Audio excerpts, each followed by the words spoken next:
Welcome to Kids Considered, where two pediatricians discuss children's health topics of interest to parents in a podcast with new subjects considered every episode. I'm Dr. Lena Vanderlist. And I'm Dr. Dean Blumberg. And we're both pediatricians at UC Davis Children's Hospital in Sacramento, California.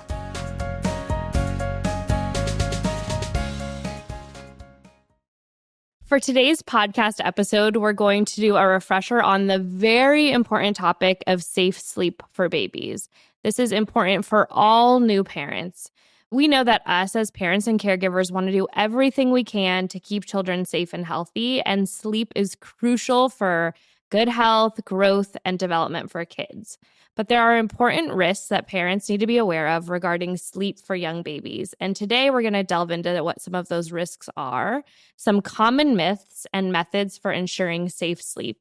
We're super excited to be joined on the podcast today by one of our amazing pediatric resident physicians, Dr. Elizabeth Moore. Thanks for joining us today. Yeah, thank you for joining us. Thanks for having me. Excited to be here. So you may be thinking, what is safe sleep exactly?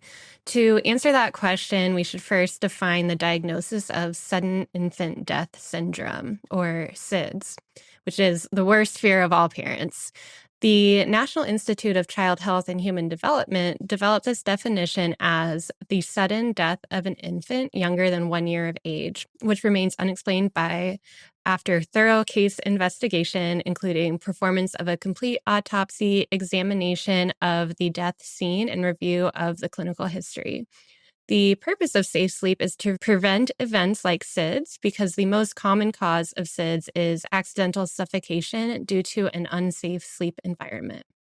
So before we get to the current sleep safety recommendations, when I was in training like 100 years ago, I remember people routinely put their babies to sleep on their stomachs. So can you tell us a little bit about the history of safe sleep practices? Yeah, and I'm wondering, do we even still refer to it as SIDS? I thought that terminology had changed as well. Yeah, that's like last century, right? Well, the term sudden infant death syndrome, or SIDS, was first established a long time ago in 1969, which is now considered a distinct condition. So sudden unexpected infant death, or SUID, is a condition falling under this category, which we now more often use it for a diagnosis. So early in the history, most infants were called SIDS, and now most are called SUD, or SUID. As for some history, SIDS was first recognized as a public health issue in 1974, when Congress passed the Sudden Infant Death Syndrome Act. This helped dedicate research into its cause. The first area of the world to recommend against babies sleeping on their stomachs was the Netherlands in 1988. And since then, other parts of the world adopted similar recommendations, including the UK, New Zealand, and Australia, when these countries published studies that link SIDS to stomach sleeping. Public health campaigns emerged in the 90s to reduce risk of SIDS based on this research. In the U.S., the American Academy of Pediatrics Task Force on Infant Sleep Position and SIDS was established in 1992. This task force officially started to recommend that babies be placed on their backs. So 1992, is that when Back to Sleep, that initiative started? Because I remember hearing about this new idea. I mean, Back to Sleep, it was kind of a nice slogan. It's descriptive. Yeah, that's right. In 1994, the U.S. Public Health Service started the Back to Sleep Coalition, which was a group of organizations that campaigned for prevention of SIDS nationwide at hospitals, over the radio, and by mail. And this campaign reached over 250,000 childcare centers by 1988. Amazing. But really, safe sleep, back to sleep is sort of the slogan, but it's not just about putting your newborn to sleep on their back, right? Right. And those recommendations have expanded much further since the 90s. In 2000, the AAP Task Force on SIDS started to caution against co-sleeping, meaning sleeping with your newborn in the same bed or the same sleep surface as a parent or caregiver. And in 2005, these recommendations were revised again to include recommending a firm sleep surface with no loose bedding or blankets. Recommendations also warn against letting a baby get too warm during sleep and suggest using a pacifier to reduce risk of SIDS. In 2011, the AAP expanded recommendations to also include getting regular prenatal care, breastfeeding, and making sure that infants receive all their vaccinations, which can also protect against SIDS. In 2012, the NICHD launched the Safe Sleep campaign, which expanded on the Back to Sleep campaign to include all of these updated guidelines for safe sleep environments. So we know that back to sleep works, but do all these other concepts, do all these other ideas work to make sleep safer and decreased risk of sudden infant death? Yes, they actually definitely work. And since 1990, the rates of SUID have declined by 40% in the US.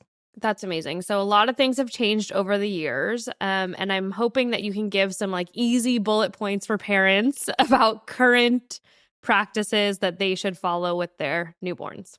And for babies up to 1 year of age, these recommendations come from the American Academy of Pediatrics. They really do describe how to sleep safely. Yes. So the first recommendation is to always place your baby on their back for sleep, both at nighttime and at nap time. And this position is the safest because it keeps their airway open, especially for very young babies who aren't strong enough to lift their head on their own or cannot roll over. Another recommendation is to use a firm and flat sleeping surface.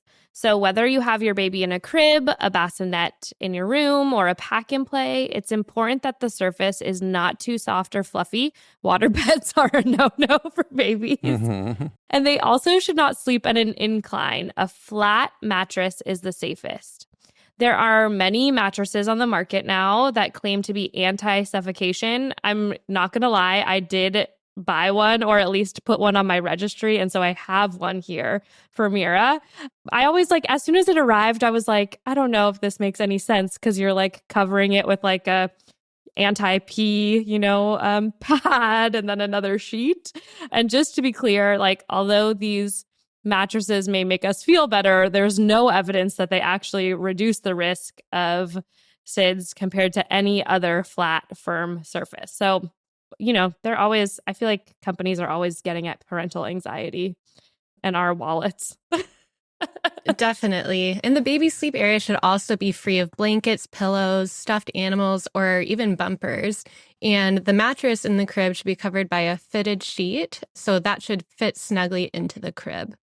So it seems like bumpers would be a good thing because then they would prevent the baby from putting their hands and feet between the slats, or that they would soften the blow if they bumped against a hard surface. It seems like it'd be a good safety feature. Yeah, I'm glad you brought that up because many people share this belief. But it is actually safer to remove the bumper because the risks of the baby pressing their face against a soft surface and being unable to breathe is much higher than if they were to press their face into the slats of the crib. I'm that annoying person on social media that's commenting on Pottery Barn's pictures this is not a safe sleep picture. Please consider that when you're, marketing to families. Thank you. Yeah, crib bumpers are a no-no.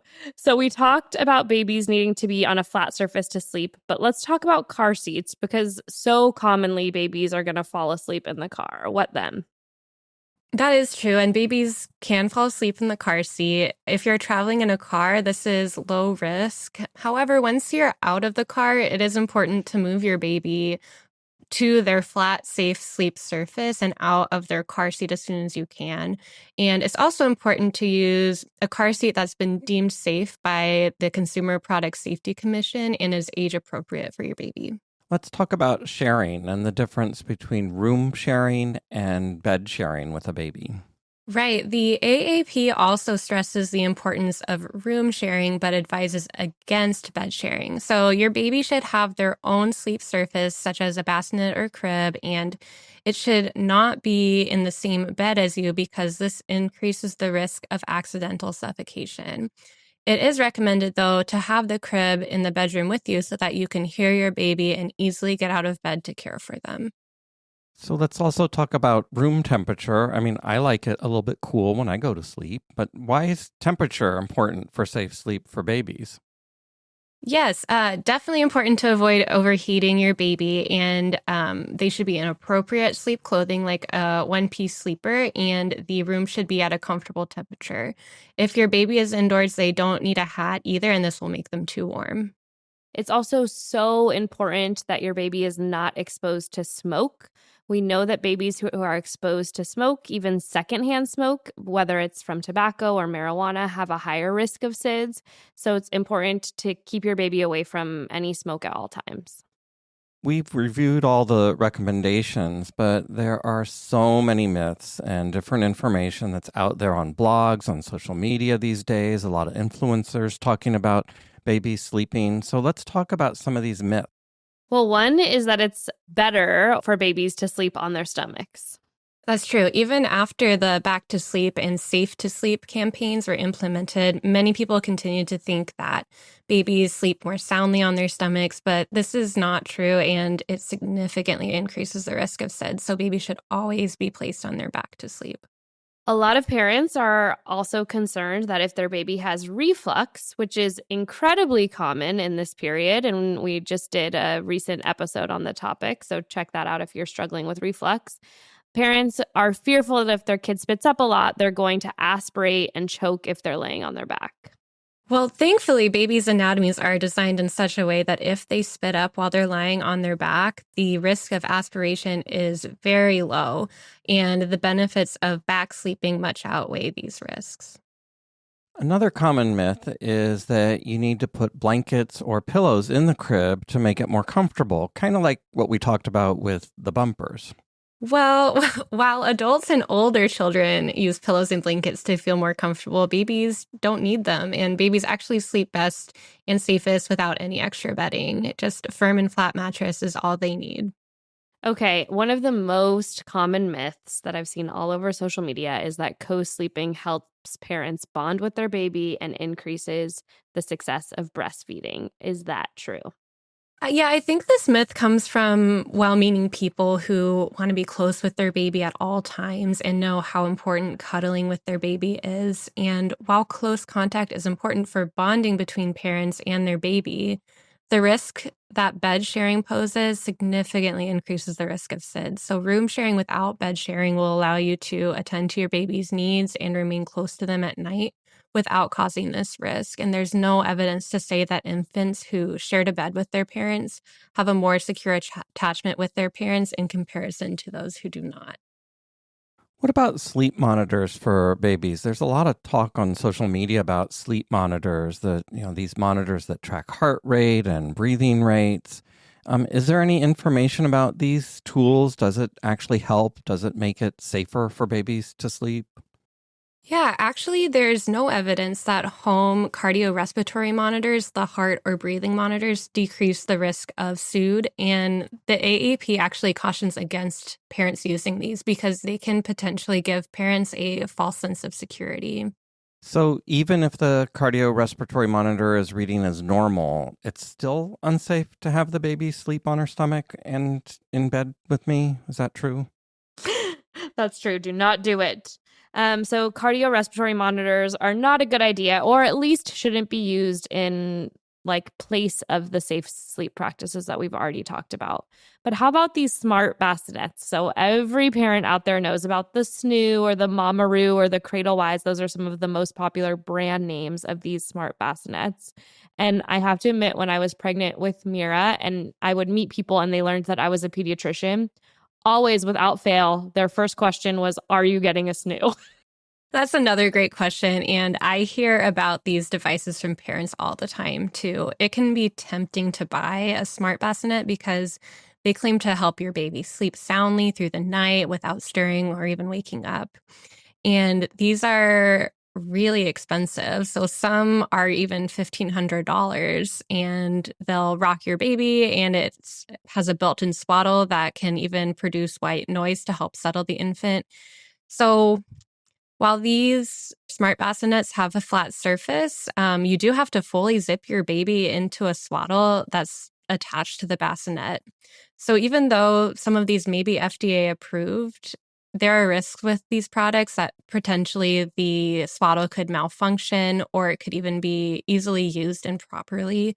So with all of this in mind, the AAP recommends using caution with these kinds of devices. And there's no way to market a product like this to prevent SIDS. I've seen these products in use in hospitals. So, and I've seen nurses who swear by them that like this baby's got to go in a mamaroo or a snoo. That's the only way they'll get some rest. Yeah, I mean, they're so popular, and I always find it interesting too. I mean, we did not end up using one, mostly because I wanted to be like in the trenches with my patients who maybe couldn't afford a $1,500 bassinet and like try to do all of that, all of the sleep stuff without it. But I will say that sometimes I have seen like, because you're zipping them in the swaddle, like that the babies are not rolling quite as early as other babies might, right? Because they're kind of fully secured in. So usually our recommendation as pediatricians are like, as soon as you see signs of your baby rolling, they should no longer be swaddled and should have their arms out in something like more like a sleep sack or something like that, so that they can push themselves over and push themselves back. And so I do wonder if it may like hinder development a little bit. While it's probably safe, it's probably completely unnecessary.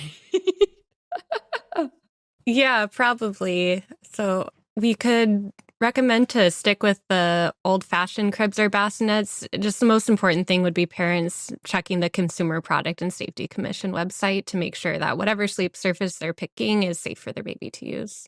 We know that this is so hard. Like sleep deprivation is the hardest thing. And really parents are craving some good sleep from their baby. And creating a safe sleep environment isn't always the easiest thing, but it is so, so important. So let's talk about some common challenges that parents face. So first of all, what should parents do if their baby doesn't seem to want to sleep on their back? That it seems like they want to be on their stomach. Maybe they fuss when they're on their back, but as soon as you put them on their stomach, they're like all calm and like, yeah, this is what I want. Right. And that is common, but definitely more common for very young babies. So as you create a sleep routine for your baby, they will become more used to sleeping on their back and in their own crib. For babies who are younger than 4 months old and not rolling over yet, you can also use a swaddle that will make them feel more safe and secure while they're on their back. What about when babies fall asleep in your arms and, like that contact nap or that contact sleep and don't want to sleep alone? This is also a really common challenge for parents, especially when babies are very young. It can help to lay your baby down when they're looking drowsy instead of waiting them to be fully asleep, and this encourages them to fall asleep on their own. And for daytime naps, as long as you're awake, you can enjoy those close contact naps or naps while your baby is in your arms. What about babies who seem to wake up frequently? Yeah, it's completely normal for babies to wake up during the night to feed. And after feeding, it can help to have your baby sleeping in a calm and quiet environment to get them back to sleep. It can also help to establish a routine during the day that daytime is playtime. So during the day, you can keep your baby awake longer by reading, talking, singing with them, and playing. And even going for walks or doing some things where there is light in the room can help establish a circadian rhythm. How about pacifiers? Should babies use one at night if they're interested? Yes, actually, pacifiers are linked to lower rates of SUD and decreases the risk by about 50%. Though the reason's not fully understood why this works so well. One possible reason is that it may help make it more difficult for the baby to push their face to the side of a wall or a mattress. And it may also help your baby be more comfortable on their back. So some people hypothesize that pacifiers can help babies even develop their breathing and swallowing muscles as well. So we talked a lot about the optimal ways that families can optimize safe sleep, but sometimes regardless of these recommendations and regardless of showing data to parents, some families may choose to co-sleep or do other things that really aren't in alignment with the American Academy of Pediatrics recommendations. So as a pediatrician, what would you say to these parents?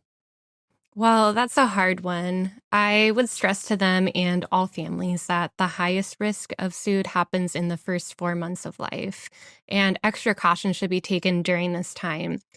It is absolutely important to avoid recalled cribs or other recalled sleep products. And as for co-sleeping, ensuring that a firm and flat surface without any nearby pillows, blankets, or other soft objects is important. And ensuring that other people in the bed are not going to roll onto the baby.